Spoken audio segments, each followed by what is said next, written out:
Nous allons étudier le Daf Samer Gimel dans Masechet Nedarim et nous reprenons 4 dernières lignes du Daf Samer Gimel Amud Bet. On reprend la partie de la Mishnah qui nous donnait une marloquette entre Rabban Shimon ben Gamliel et Chachamim au sujet de quelqu'un qui fait un neder par rapport à Adak Shamim. Il fait un neder jusqu'à la période des pluies. On avait une marloquette Hachiyu Akshamim, jusqu'à ce qu'il y ait ce que soit les moments des pluies. Est-ce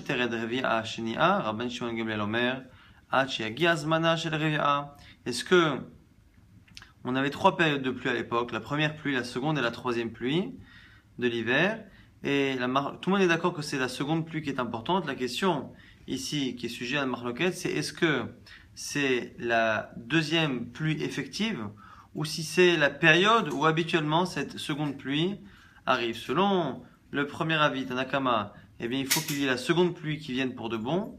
Et selon Rabban Shimon ben Gamliel, il suffit qu'arrive la date où habituellement cette deuxième pluie de l'hiver arrive. Eh bien, ça suffit pour que le neder, eh bien, cesse.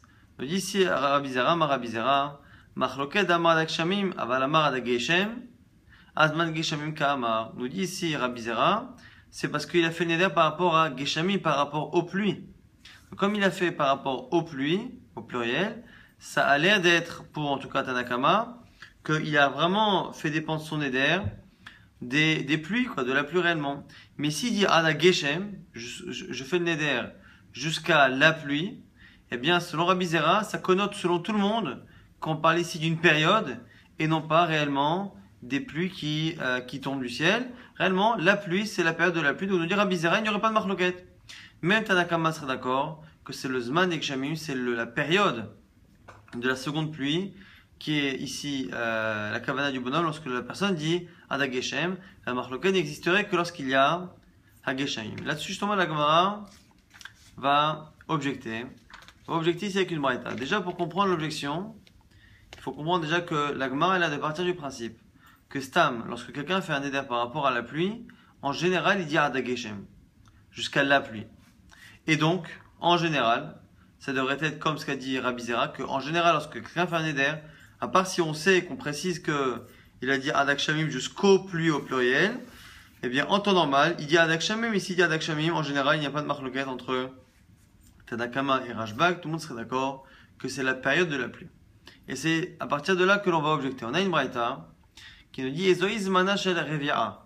C'est quoi ce Revi'a? La Mishnah l'a dit que tout le monde est d'accord que c'est Revi'a. Revi'a, nous on a déjà expliqué que c'est la seconde période des pluies, mais la Gemara ne le sait pas encore, donc elle nous dit c'est une braïta. Habakira, la première pluie, Bishlosha, elle tombe en général, c'est le 3 du mois de Cheshvan. Benoni, celle du milieu, Beshiva'a, c'est le 7 Cheshvan. Afila, la troisième, Me'aisri Mushlosha, le 23 Cheshvan. Donc on a un premier avis qui pense, c'est Rabbi Meir, du Rabbi Meir, que les 3 périodes de pluie sont le 3, le 7 et le 23 du mois de Cheshvan. Rabbi Yehuda Omer, Beshiva'a, Asa, ou Ve'esrim Shlosha, 7, 17 et 23 Cheshvan. Rabbi Yossi Omer, Beshiva'a Asa, Ve'esrim Shlosha, ou Rosh Chodesh qui se lève. Par contre, lui, il pense que c'est 17, 23 et le Rosh Chodesh du mois suivant qui se lève. Renaya Rabbi Yossi Omer, El Echedim, It'anim, Hachegia Rosh Chodesh qui se lève. Et Rabbi Yossi disait aussi qu'on ne jeûne réellement. Les Talmidei Chachamim ne se mettent à jeûner pour la pluie que lorsqu'il y a la troisième période qui n'est pas arrivée et qui a l'air d'être ici Rosh Chodesh. Rabbi aussi pense comme le dernier avis qui est cité comme Rabbi Yehuda. Donc on est ici finalement au sujet des dates. On a 3 possibilités. 3, 7, 23. On a 7, 17, 23. Et on a 17, 23 et le premier du mois suivant. Donc marloquette entre Rabbi Meir, Rabbi Yehuda et Rabbi aussi. Et là-dessus, on est là, on dit bon, à quoi nous servent ces trois zmanim, ces 3 périodes? Le premier, on comprend, c'est qu'à partir du premier, lorsqu'il n'y a pas de pluie, on commence à demander la pluie. Lorsque le troisième, je veux dire, la troisième date sert justement à ce qu'on a dit, à faire jeûner même les Talmidei Chachamim pour commencer à avoir la pluie lorsque la troisième période est arrivée qu'il n'y a toujours pas de pluie. Mais la seconde est la Shnia Lemai, Amar Rabbi Zera, les Noder par rapport à Noder. Donc c'est là qu'on a ici la réponse à notre question. C'est quoi Revi'a qui est marqué justement dans la Mishnah? On a dit que celui qui fait un neder par rapport aux périodes de pluie, eh bien il va jusqu'à Revi'a. Revi'a, c'est quelle période de pluie? La première, la seconde, la troisième. Ici on a la réponse. C'est Rabbi Zera qui expliquait la Braïta qui dit que c'est la deuxième finalement. Donc le premier Zman sert à demander, le troisième à faire jeûner les Talmidei Chachamim, et la deuxième sert de date butoir pour les gens qui ont fait un neder qui est dépendant justement de la pluie. Et on continue par rapport à cette Braïta. On dit dessus que Manaz Laha Ditanya Rabban Shimon Gamliel Omer Gishamim Shiardu Shiv'a Yamim Ze Achar Ze Atamone Ba'en Revia Rishona Ushnia Keman qui Rabbi aussi on a dit au sujet d'une Braïta qui dit au nom de Rabban de Rashbag qu'il y a un avis qui dit que lorsque la pluie est tombée pendant 7 jours, donc la pluie effective est tombée pendant 7 jours. Donc si on parle de la pluie effective, on est selon l'avis ici de Tanakama. Donc de Tanakama et pas de Rabban Shimon ben Gamliel. Donc même si c'est Rashbag qui parle, c'est Rashbag qui ne parle pas en son nom, il parle au nom de Tanakama puisqu'on voit ici qu'il est en train d'accorder de l'importance à la pluie effective. Il nous dit ici Rashbag au nom donc de Tanakama, selon quel avis, Rabbi Meir, Rabbi Yehuda et Rabbi aussi, selon quel avis, eh bien lorsqu'il y a 7 jours d'affilée de pluie, eh bien ces 7 jours de pluie incluent à la fois la première période de pluie et la seconde période de pluie. Donc je rappelle, parmi justement les périodes des pluies, on avait 3 avis. Rabbi Meir il dit 3, 7 et 23. Après on avait un autre avis qui disait que c'était 7, 17 et 23. Et un dernier avis qui disait que c'était 17, 23 et le Rosh Chodesh du mois d'après. Alors la Gemara nous dit quoi? C'est Keman qui est Rabbi aussi. C'est Rabbi aussi. Pourquoi? Parce que finalement la période de 7 jours qu'il y a entre la première pluie et la seconde, ça correspond à Rabbi aussi qui dit 17, 23 et Rosh Chodesh d'après. Alors que selon le premier avis Rabbi Meir, entre 3 et 7 il y a moins que 7 jours. Selon le second avis que les premières dates c'est 7 et 17 et il y a plus que 7 jours. Donc finalement c'est Rabbi aussi. Qu'est-ce que l'on voit en tout cas? En quoi ici c'est une objection par rapport à ce qu'on a dit? On a dit au nom de Rabbi Zera, on a dit que la discussion entre Rashbag et Tanakama, à savoir si on compte la Revi'a, donc la deuxième période de pluie, en fonction des pluies réellement qui sont tombées pour la seconde fois, ou en fonction de la période habituelle, on a dit que c'était une marque qui n'existait que lorsque la personne faisait un éder par rapport à Gishamim, à la période des pluies au pluriel. Mais lorsque la personne fait un éder par rapport à Dageshem, à la pluie, ben la pluie c'est la période des pluies, tout le monde est d'accord, il n'y a pas de marque locale. Le problème, c'est que l'Agma envisage ici de dire que ce que l'on dit déjà, jusqu'à présent on parle selon Tanakama, puisque Rashbag a parlé des pluies qui sont tombées effectivement pendant 7 jours, c'est selon Tanakama. Et on voit qu'on continue de parler de pluie effective, alors que puisqu'on n'a rien précisé, la Gemara a l'air de penser qu'à la base, lorsqu'on parle d'un éder par rapport à la pluie, de manière générale, la personne elle dit Adageshem jusqu'à la pluie. Et donc si c'est jusqu'à la pluie, il devrait normalement ne pas y avoir de marloquette. Or on voit ici que Tanakama continue de tenir son avis. La Gemara donne une réponse qui aurait pu nous paraître simple. Haou, Dama Dakshami, il faut dire que finalement, non. On peut très bien imaginer qu'ici, que même s'il ne s'est pas précisé qu'il a dit Adakshamim, bien sûr, sans rien préciser, on peut imaginer que si la personne a fait une par rapport aux pluies au pluriel, et donc c'est la raison pour laquelle finalement Tanakama continue de tenir son avis. Nouvelle Mishnah, Konam Yain Sheini Toem Lashana, Venit Abera Lashana, quelqu'un qui fait un éder de ne pas consommer de vin pour cette année. Et l'année finalement finit par avoir un mois de Hadar en plus. Asurba ou Ba'ibura, on l'a déjà vu, et bien il est interdit de consommer à la fois les 12 mois classiques, même le 13e mois. Il ne s'arrêtera pas un mois avant, parce qu'on part du principe que ça fait partie du Neder. Ad Rosh Hadar, si par contre il a fait un Neder jusqu'à Rosh Chodesh Hadar, et qu'il y a 2 mois de Hadar, à quel Rosh Chodesh, de quel mois cela fait référence? Nous dit la Mishnah, Ad Rosh Hadar Rishon, jusqu'à Rosh Chodesh du premier mois de Hadar. Si maintenant il a fait un Neder par rapport à Ad Sof Hadar, jusqu'à la fin du mois de Hadar, il bien pareil, c'est toujours le premier mois qui est concerné, Ad Sof Hadar Rishon jusqu'à la fin du premier mois de Hadar. Donc la Gemara ici va déduire de ces dernières halakha que le Tana de la Mishnah pense que lorsqu'il y a 2 mois de Hadar, Stam Hadar, quand on ne précise rien, Hadar c'est le premier. Donc la Gemara dit ici que ça ne peut être qu'un avis sur 2, parce que ici c'est une marque Rabbi Yehuda, Rabbi Meir. Elma, Stam Hadar Kamar, Rishonou. Donc ce Tana de la Mishnah a l'air de penser que Stam Hadar, un Hadar simple sans rien préciser, c'est le premier Hadar. Pourquoi? Imam Batitin, Rabbi Udahi, donc la Mishnah c'est Rabbi Uda, pourquoi? Detania c'est une braïta. Adar Rishon, par rapport à un document, s'il écrit un get, un document quelconque, et qu'il écrit Adar Rishon, il veut écrire le premier mois de Adar, Kotev Adar Rishon, il doit écrire Adar Rishon. Adar Sheni, Kotev Adar Stam, dit vrai Rabbi Meir. Selon Rabbi Meir, c'est le deuxième mois de Adar qui est Stam. S'il veut parler du deuxième mois de Adar, il écrit Adar tout court. Si par contre il veut parler du premier mois de Adar, il doit préciser Adar Rishon. Donc selon Rabbi Meir, le Adar tout court, c'est Adar numéro 2. Rabbi Yehuda, c'est que c'est intéressant. Omer, Adar Rishon Kotev Stam. Adar Sheni Kotev Tanyanan. C'est l'inverse, nous dit Rabbi Yehuda. C'est le premier mois de Adar qui est le Adar tout court. Dès qu'on veut préciser le second, il faut préciser Adar numéro 2. Donc ici on a une marque locale. Quelle est finalement la signification de Adar tout court? Selon Rabbi Meir, Adar tout court, c'est le deuxième. Et selon Rabbi Yehuda, c'est le premier. Donc la Mishnah propose de dire que la Mishnah chez nous c'est Rabbi Meir. Rabbi Yehuda et pas Rabbi Meir, puisque la Mishnah chez nous a dit quelqu'un qui fait un éder par rapport à Rosh Chodesh Adar ou par rapport à la fin du mois de Adar, quoi qu'il arrive à chaque fois, on parlera du mois de Adar numéro 1 et pas du mois de Adar numéro 2.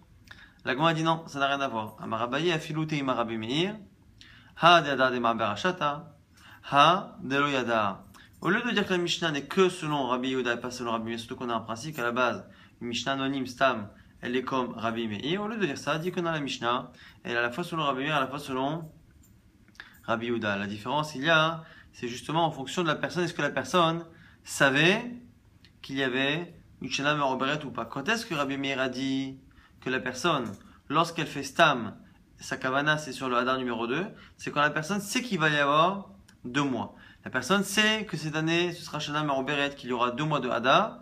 Et bien effectivement, selon Rabbi Meir, si la personne à ce moment-là sait qu'il y a 2 Hadar et qu'elle dit Hadar tout court, sa kavana c'est le Hadar numéro 2, donc c'est valable à la fois pour les Gitin, pour les documents, pour les Shtarot, ou à la fois pour les Nedarim. Ah, pourquoi chez nous il n'a pas dit ça? Parce que chez nous c'est quelqu'un qui ne savait pas que ça allait être une année, mais Oberet. Donc comme il ne savait pas, eh bien nous on imagine que lorsqu'il se situait 2 mois avant le mois de Hadar, et qu'il pensait qu'il allait finalement n'y en avoir qu'un seul, et qu'il a fait le Neder jusqu'à Hadar, sa kavana c'était encore de tirer 2 mois, et de pas aller plus loin, et donc du coup c'est pour ça que c'est Hadar Rishon. Mais Bémet, quand ce qu'il sait qu'il y a 2 mois, Rabbi Meir continue de penser que c'est un Hadar. Hadar tout court, c'est le second mois. Donc c'est comme ça que l'on résout. On n'est pas obligé de dire que la Mishnah n'est que selon Rabbi Yehuda. Et la Gemara va confirmer effectivement qu'il existe cette distinction-là entre le sens que peut avoir Hadar Stam chez une personne qui sait que l'année sera bissextile ou pas.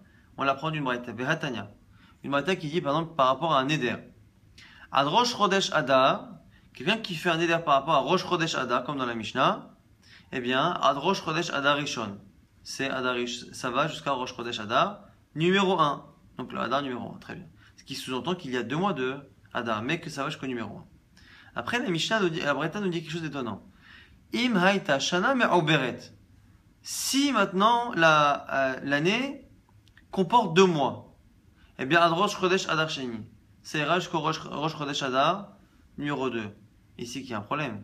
Si tu me dis à la fin de la Braïta que si l'année comporte un 13e mois, c'est-à-dire que dans le cas du début, l'année ne comportait pas un 13e mois, mais ça n'a pas de sens puisqu'on a dit, dans le premier din, on a dit qu'il allait jusqu'à Rosh Chodesh numéro 1, de Hadar numéro 1. Si on dit Hadar numéro 1, c'est qu'il y a 2 Hadar, alors quoi? Mais que la Derecha l'avait moré Askinat, c'est pas possible.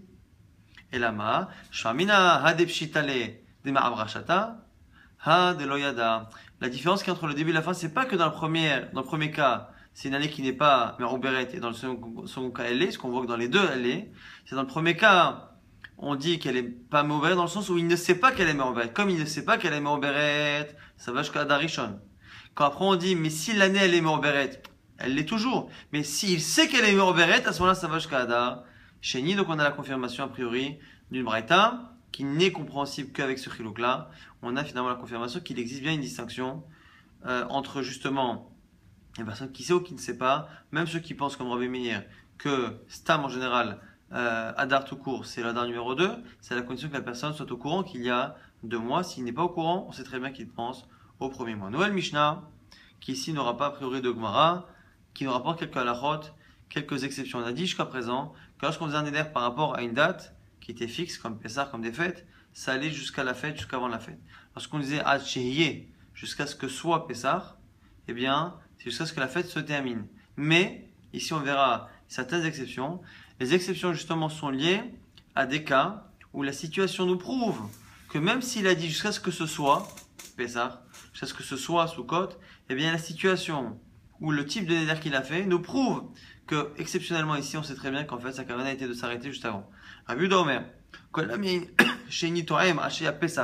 par rapport à Pessah par exemple, s'il dit Hachehi, on a dit Hachehi normalement, c'est jusqu'à ce que soit Pessah, donc jusqu'à ce que la Pessah se termine.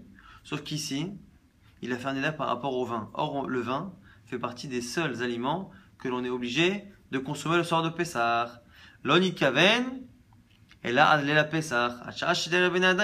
Comme c'est l'habitude de boire ce soir-là, on sait très bien que le bonhomme, il avait l'intention en fait de faire un neder jusqu'au Rabakosot, jusqu'aux 4 verres de la Géoula que l'on boit pendant la Haggadah. Et donc du coup, même si son expression, en temps normal, pour une date fixe comme Pessah, a l'air d'aller jusqu'à la fin. Donc s'il avait dit par rapport à Sukkot, Hachehi Sukkot, eh bien c'est jusqu'à la fin de Sukkot. Mais comme Pessah, il y a une mise de bois, Rabakosot, c'est différent.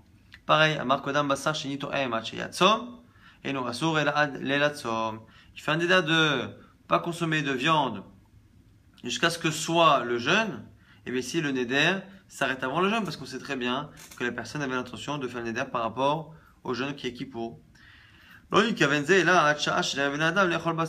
évidemment que c'est jusqu'au moment où les gens ont l'habitude de manger, donc la veille de Kippour, on a l'habitude de faire beaucoup de séodot. Rabbi Yossi Beno, Omer Konam, Shum Shanito Em Achete Shabbat, et no Asur Ela Alel Shabbat, Shalon Kavenze, et la Hachash de Adam Lechol Shum.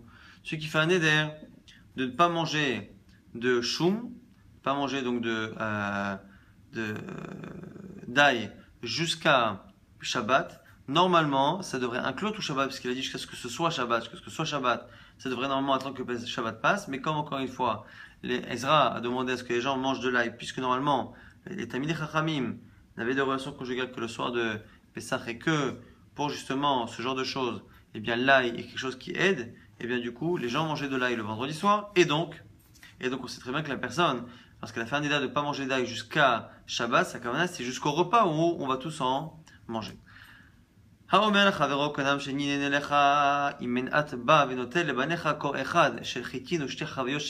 fait un neder par rapport à son prochain. Et il lui dit, je ne veux plus profiter de toi. Si tu ne viens pas toi, prends de chez moi ce que je veux que tu donnes à ton fils ou que tu profites pour toi. Ici,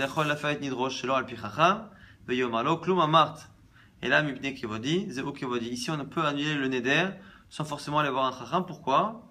Parce que la personne à qui il a voulu faire profiter peut très bien lui dire, mais attends, toi tu voulais me donner à moi ou à mon fils parce que tu pensais que c'était mon kavod. Mais sache que le plus grand cadeau que tu puisses me faire, c'est de me laisser refuser, parce que justement mon kavod, c'est que les gens veuillent me donner et que moi justement je n'accepte pas les cadeaux, je suis Adam Chachouv. Et en cela c'est un cadeau. On voit très bien ici que puisqu'on sait que la personne ne l'a fait que pour donner du kavod à la personne, et bien si entre elles discutent et que la personne arrive à lui prouver que finalement son kavod c'est de ne pas recevoir, ici il n'y a pas forcément besoin de passer par un chacham, puisqu'on connaît ici de manière évidente la kavana de la personne qui a fait le neder.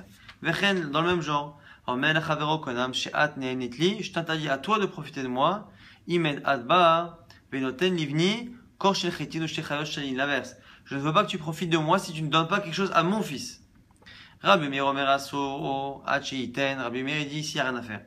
Dans ce cas-là, eh bien, il faudra qu'il donne, sinon le neder est bloqué.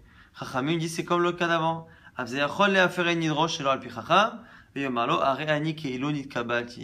Pareil, à un moment donné, il peut très bien dire à un moment donné, écoute, je voulais que tu donnes à mon fils, mais finalement je me rends compte que finalement je n'en ai pas besoin. Eh bien, je peux annuler le neder. Ici, encore une fois, on sait très bien que la personne, on connaît son intention. Et donc, comme on connaît son intention, on n'a pas besoin de passer par un chacham pour avoir une charata. Hayam esarev bolaset batachoto. Quelqu'un à qui on veut faire épouser une femme. Ici, on dit sa nièce, parce qu'en général, les gens épousaient souvent leur nièce. C'était le shidur top, nous explique la Gemara, et Rachid Oswa dans Ibamot. Et il fait un neder, pour pas qu'on continue d'insister pour qu'il épouse cette fille, il fait le neder qu'elle ne profitera pas de lui. Et